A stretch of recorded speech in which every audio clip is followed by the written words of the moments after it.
Hi guys, welcome back to my channel. It's Angela, and it is 10:46 p.m. on August 11th, 2022. If you guys haven't walked outside and looked up, it is the super full moon. It's humongous and it's beautiful and bright. And I was coming home from my mother-in-law's tonight, right after it got dark, and it was just like it almost looked like it was touching the trees. It was so big and beautiful, and I'm like, I think I'll do a tarot spread. I haven't done a spread on a full moon in a while, and it just took me till just now to get that going. But I found this full moon tarot spread on Pinterest. It's 4 questions, and I've been using all week my Hocus Pocus Tarot by Inside Editions and Minerva Siegel, which is what these are. And so I did the spread with that.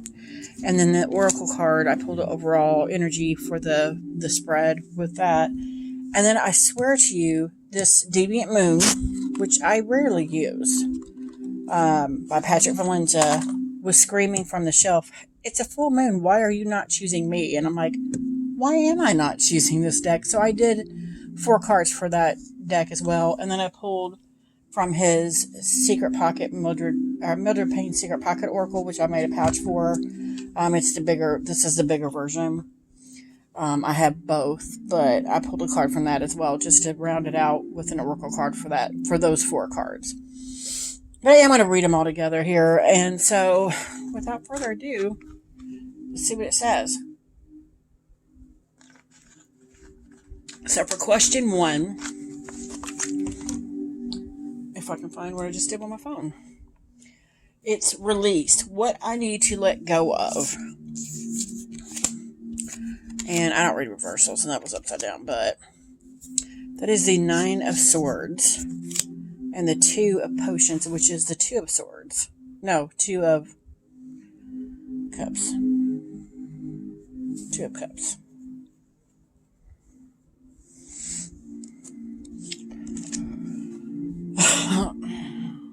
I'm just double checking that. I mean, I've been using it all week and I knew, but I'm drawing a blank right now because it's late. So let me just double check here in the book if that is in fact what that is.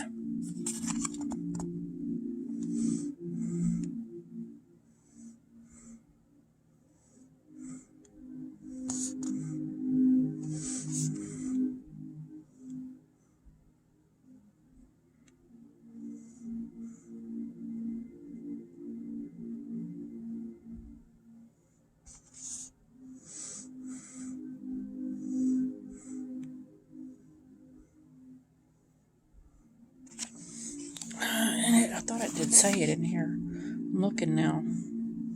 Wasting time. Oh my gosh. I thought it did say it. Now it's like driving me crazy.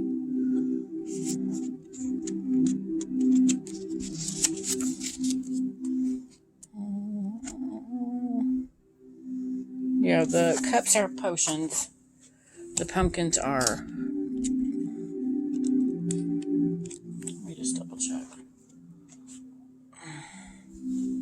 I don't know where the rest of the deck went. Bear with. Okay, that's crazy. I don't know why my mind just went blank. Maybe it's because it is so late. But yeah, that's 2 of Potions, which is the 2 of Cups. Which the 2 has always struck me as finding a balance. Usually the 2 of Cups I see is more of a lover's card. But here it almost looks like it's something that needs balance between the 2 potions. Even the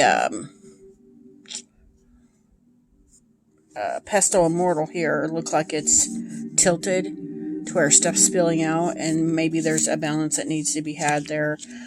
With the 9 of Swords, I find that interesting because I immediately heard, "Why are you waiting for the other shoe to drop?" And that is me to a T. It's almost like I'm self-inducing nightmares that are never coming. If that makes any sense. And I need to let go of that constantly waiting for the other shoe to drop, waiting for the nightmare to come that's not coming, and just learn to breathe and enjoy my life.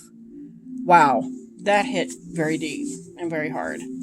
And then again, to me, there's always balance that needs to be had with me, because that's my life. So I found that quite interesting. So for question 2, transformation, how to reach my full potential. And I got stuff falling out over here. The Hermit and the Two of Pentacles, again, balance. And this is actually my favorite card in the Deviant Moon. It's beautiful. She's beautiful. And she's doing her little belly dance. And it looks like Persia or something over there. But she's got the balance here. And the Hermit is like, what's the question? Question, transformation, how to reach my full potential. And again, I've got this before, and it was kind of in a negative space where it was like, stop being the hermit. Stop waiting by the sidelines. Like, he's been buried for so long, waiting for someone to come and dig him out, when he could just dig himself out and walk away. So that's very interesting. And then again, with the balance here. Interesting.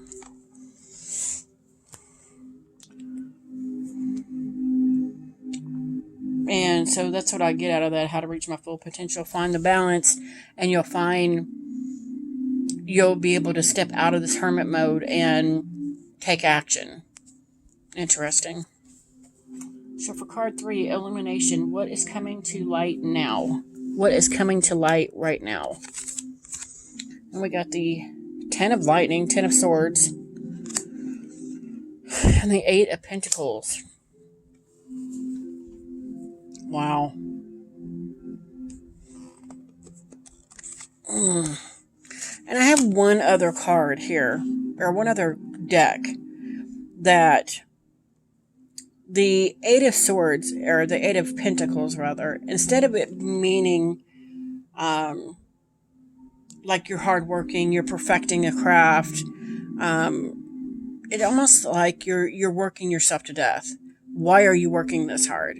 So I have one other deck that kind of throws that at me, and that's what I'm getting here is, what are you doing this for? Who are you doing this for?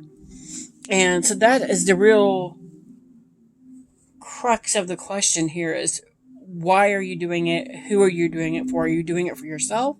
Or are you doing it to make a buck? Are you doing it to please everybody else? And then we got with the 10 of Lightning, the 10 of Swords. Maybe this job is coming to an end, or I need to walk away from the job and start thinking about what will make me happy versus what will make everybody else happy. Wow. Interesting. And I've had that, probably last 2 weeks, I've had that overwhelming feeling like I don't belong here at my job, because I've said since I was 5 years old, I've known I wanted to be a writer. I was always too chicken to try to take that chance, take that leap, if you will, because I was just like, well, if I don't try, then I can't fail at it. So I always wound up in jobs I hated, just because I had to get by. And this job I'm at now, I love the people I work with. I love my boss. The job sucks. If it weren't for the people, because it isn't always about the job itself, it's about the quality of people you're around. Because I've been around some crazy bosses, some horrible bosses, and I've never had a boss and coworkers like I have right now, ever. In my 40 plus years being alive, I've never had the boss that I have now, or the coworkers I have now. So I don't take that for granted, and that's why I've stuck with this job for so long. But deep down in my heart, I know I will never be satisfied on the job front until I'm in something with writing, and I'm working on that. So that is definitely true for what's coming to light now. It's getting harder and harder to say, hey, go in there with a happy smile on my face because I know I don't belong there. Interesting. So number 4, a divine message from the universe. Let me take a drink. My dog's still up walking around. So if you hear prancing, oh my God. I have used this deck. This is the Hocus Pocus Tarot. I've used it in the morning at work. When I get to work, I have extra time now in the morning. So I'll pull a card for the morning, and then I'll pull one for my lunch spread. Every single day I've used this deck, I pulled this card. I'm like, why? Why does the Emperor keep coming up for me?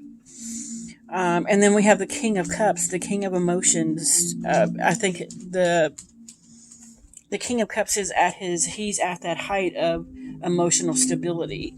And so that's the message for that card is you need to have this emotional stability. And that's kind of what I've got here with him in the book, because I've read it about 10 times already.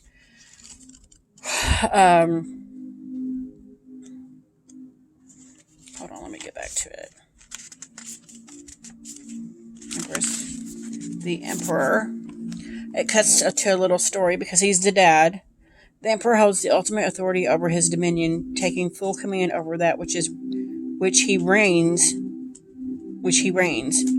Dave Dennison shows this by doing what he thinks is better for his family. Whatever it is, moving to Salem, requiring Max to take Danny trick-or-treating, or showing concern for his daughter's safety, it's obvious that Dave cares for his and seeks to protect his family. You may find yourself in a similar place of power. And I got that with this, like I'm going to this job just to make the money I need to make to support my family. So I get that. I get it. But in the long run, is this helping my soul growth or is it hindering me? And that's where this King of Cups to me comes in, this emotional stability. Wow. Upright. Dave takes command of situations when he believes it is called for. Despite Max's many protests, Dave moves his family to Salem for a better career and life. Following his footsteps as you take the mantle of leadership, let your connections be firm and decisions just, even if others disagree. The strength of your resolve shall become the strength of your authority. And that's actually hitting me in a leader more. I keep getting cards that say I'm going to be a leader. I'm going to do this. I'm going to lead certain people. I'm like, what? Like, I don't get it. But I did at my job, which is ironic because to me, this is all about the job. These two right here are all about the job, either coming to an end or something changing with it. And this Emperor, what I just read to you, I actually had something come up the other day. I had a meeting about something that's only in my station, my area, that I do, that I found out no other site does. And I'm more methodical, more in depth with what I do. And I'm like, so now I'm thinking maybe there's something that shifts to where I'm taking the lead and they're following my lead of doing these particular jobs. That's quite interesting. Reversal. Even an emperor can sometimes falter. Dave, despite obviously caring for his children, and is unable to protect them from the Sanderson sisters. You may have experienced a similar misstep in your life recently, where you were unable to take command when the situation called for it. Reflect on what you feel powerless and what circumstances led to this loss. Is it possible to reclaim control? So I don't feel like the reverse hits me in the same way as the upright, especially when I got this like hard worker Pentacles card popping up. So let me know in the comments below what you guys think of this spread. So I've been using alongside this deck my Sacred Destiny Oracle. It's one of my top 5 favorite decks of all time. And they have paired so beautiful together. Shocked me. Because one's a very witchy Halloweeny deck and one is gorgeous, like heavenly looking. And this is the card I pulled, potential. So it to me goes right along with what this was saying about this emperor. I need to embody the emperor. He's a leader. He takes control. He takes command of the situation. So that just reiterates again, and that's what this deck has been doing all week long for the Hocus Pocus Tarot. It's reaffirming there's a potential there for something different than what I'm used to. And then I pulled from my Mildred Payne Secret Pocket Oracle, and this is, like I said, the bigger version. And I pulled Feather. I don't read the books on these, so I don't remember what feather means, but it's funny. I'm using the Deviant Moon. It's kind of a witchy deck. This is kind of a witchy deck and I use this deck more for mediumistic reads.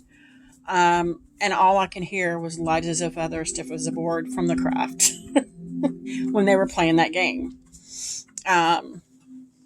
So I don't know how that applies here, but that's all I keep hearing when I see the feather is light as a feather, stiff as a board.